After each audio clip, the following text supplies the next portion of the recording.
अस्सलाम वालेकुम मेरे प्यारे भैन भाइयों, की हाल है। मैं उम्मीद करना ठीक होवोगे। अल्लाह दे करम फजल नाल मैं भी ठीक हाँ।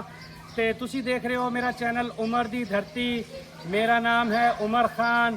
मेरा टेलीफोन नंबर है 0300 732 83 41। तो उस तो बाद मैं ओवरसीज़ पाकिस्तानियों लिए गुजारिश करना उन्होंने तुहाडे अगे रिक्वेस्ट करना उन्होंने खसूसी दुआ किया करो और बहुत शौक ज़ौक नाल मेरी वीडियो देखते हैं।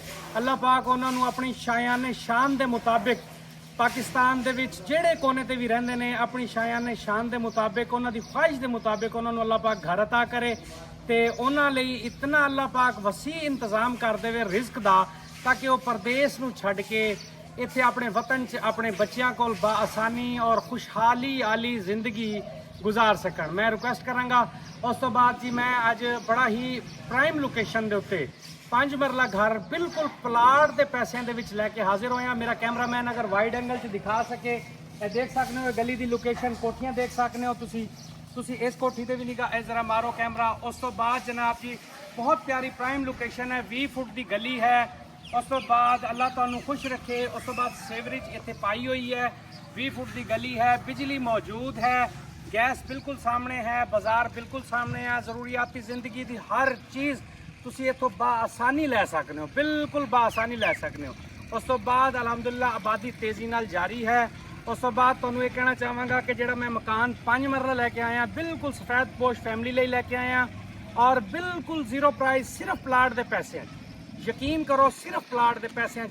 मैं तुहाडे लिए मेहनत करना, धुप च तगो दो करना, तुहाडी ज़ात लई, तुहाडे ज़ात लई मैं इत्थे भजना और लोगों दे कोल जाने हैं, पहले उन्हों का माइंड बनाने हैं। उस तो बाद जनाब तुहाडे लई चीज़ां लैके हाजिर होने हैं। तुहाडी तुसी बस यही मोहब्बत की करो कि जिहड़ा है ना साडे चैनल नूं सबसक्राइब भी किया करो, लाइक भी किया करो, शेयर भी किया करो, ताकि अगर तुसी नहीं भी खरीदार हो तो कोई भी तुहाडे शेयर नाल अगर कोई घर किसी का बन जाएगा तो ਉਹਦੇ ਚ ਤੁਸੀਂ उस कार खैर च मुकम्मल बराबर ਦੇ भाईवाल होवोगे और ਤੁਹਾਨੂੰ उस चीज़ का अल्लाह अजर देगा। ठीक हो गया। उस तो बाद जरा मेरा कैमरामैन है मकान का फ्रंट दिखा दे ਤੁਹਾਨੂੰ अच्छी तरह। ये फ्रंट है ਇਹਦਾ और इस साइड तो भी जरा कैमरा मार के दिखा देंगे ਤੁਹਾਨੂੰ। इस साइड तो भी ये बाहरों प्लस्तर होया होया है अलहमदुलिल्लाह। मकान अच्छी कंडीशन च अव्वल ईट का बनया होया है। हुण अंदरों चल के ਤੁਹਾਨੂੰ विजिट कराने हैं जी। गेट दरवाजा ਇਹਦਾ बड़ा वजनी लगे होया है, दस्ती दरवाजा बनया होया है, लेकिन सिर्फ कलर ना होने की वजह नाल थोड़ा जिहा रंग लग चुके हैं। गड्डी का भी आसानी नाल गड्डी भी आ सकती है और थोड़ा जिहा मतलब ये खर्चा होने वाला है, अनकंप्लीट है।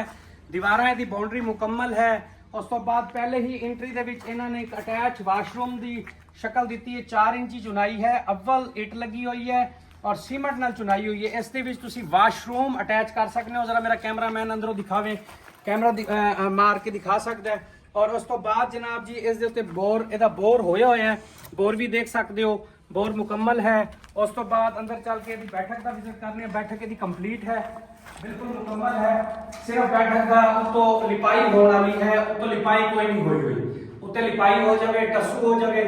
ये भी तुहानू दस जावां, इहदी एक दीवार 4 इंची है, एक ये दीवार 4 इंची है, बाकी ये दीवार भी 9 इंची है, फ्रंट वाली दीवार भी 9 इंची है, बाकी ये मुकम्मल है। इस दे नाल उस तो बाद कुछ थोड़ी जी भरत इस जगह ते आने वाली है, तकरीबन मैक्सीमम 1 या 2 ट्राली मिट्टी दी आणगियां। ਇਹਦਾ ਲੈਵਲ ਮੁਕੰਮਲ ਹੋ ਜਾਏਗਾ। ਇਹਦੇ ਐਰੇ ਤੁਸੀਂ ਦੇਖ ਸਕਦੇ ਹੋ ਕਿਤਨੀ ਗਹਿਰਾਈ ਦੇ ਵਿੱਚ ਇਹਦੇ ਐਰੇ ਪਾਏ ਹੋਏ ਨੇ। ਐਰਿਆਂ ਦੇ ਵਿੱਚ ਜ਼ੰਜੀਰਾ ਇੱਟ ਲੱਗੀ ਹੋਈ ਹੈ। ਉੱਤੇ ਜਿਹੜਾ ਹੈ ਅਵਲ ਦੀ ਚੁਨਾਈ ਹੈ, ਇਹਦੀ ਚੌਕਾਟਾ ਮੁਕੰਮਲ ਨੇ, ਵਿੰਡੋ ਮੁਕੰਮਲ ਹੈ। ਸਿਰਫ ਇਹ 2 ਕਮਰੇ ਜਿਹੜਾ ਹੈ ਅਗਰ ਤੁਸੀਂ मतलब ਇਹਦੇ TR ਗਾਰਡਰ ਪਾ ਕੇ ਬਾਸਾਨੀ ਇਹਨੂੰ घर की शक्ल दे सकते हो, मुकम्मल घर की शक्ल दे सकते हो। कमरे भी देख सकते हो, खुले खुले कमरे ने। यदि एक दीवार 4 इंची है, एक दीवार 4 इंची है। बाकी ये बाउंड्री यदि जी मेन है वो अव्वल इट दी और 9 इंची चुनाई हुई है। ठीक हो गया। उस तो बाद तुहानू ये नाल वाला रूम दिखाने हैं। ये नाल वाला रूम ये है जी, ये भी उस साइज च है, उस डिजाइन च है, उवें ही बने हुए है। ये एक दीवार फ्रंट वाली 4 इंची है, उस तो बाद एक ये दरम्यान वाली 4 इंची है, बाकी जी 2 बैक दीवार ने और 9 इंची और अव्वल की चुनाई हुई है। A+ मटीरियल लगे हुआ है। कमरे भरत मुकम्मल है, विंडो लगी हुई है, चौकाट लगी हुई है। सिर्फ और सिर्फ इनू तुसी अपना TR गार्डर पा के इनू मुकम्मल करके ते अपना 2 ट्रालियां मिट्टी दियां पवा के कच्चा फर्श अगर कोई पसंद करे तो वो वास्ते बेस्ट है। अगर कोई मतलब टस्सू लवा के ते बेहतरीन रिहाइश कर सकता है। लेकिन सब तो वड्डी गल मैं तुहानू दसदा जावां ਕਿ ਬਿਲਕੁਲ ਰੀਜ਼ਨੇਬਲ ਪ੍ਰਾਈਸ ਦੇ ਵਿੱਚ ਹੈ, ਬਿਲਕੁਲ ਸਿਰਫ ਔਰ ਸਿਰਫ ਪਲਾਟ ਦੇ ਪੈਸਿਆਂ ਦੇ ਵਿੱਚ ਇਹ ਮਕਾਨ ਤੁਹਾਨੂੰ ਮਿਲਣ ਵਾਲਾ ਹੈ, ਪਲਾਟ ਦੇ ਪੈਸਿਆਂ ਔਰ ਹੈਰਤ ਅੰਗੇਜ਼ ਇਹਦੀ ਕੀਮਤ ਹੈ, ਤੁਸੀਂ ਸੁਣ ਕੇ ਹੈਰਾਨ ਹੋ ਜਾਓਗੇ ਇਨਸ਼ਾਅੱਲਾ। ਬਾਕੀ ਅੱਲਾ ਖੈਰ ਕਰੇਗਾ, ਅੱਲਾ ਪਾਕ ਆਸਾਨੀਆਂ ਕਰੇਗਾ। ਇਸ ਤੋਂ ਬਾਅਦ ਮੈਂ ਆਪਣੇ ਭੈਣ ਭਾਈਆਂ ਕੋਲ ਇਜਾਜ਼ਤ ਲਾਂਗਾ ਔਰ ਵੀਡੀਓ ਦਾ ਇਖਤਤਾਮ ਕਰਾਂਗੇ। ਠੀਕ ਹੋ ਗਿਆ ਜੀ। ਇਸ ਤੋਂ ਬਾਅਦ ਦੁਆਵਾਂ ਦੀ ਦਰਖਾਸਤ ਜੀ। ਅੱਲਾ ਹਾਫਿਜ਼।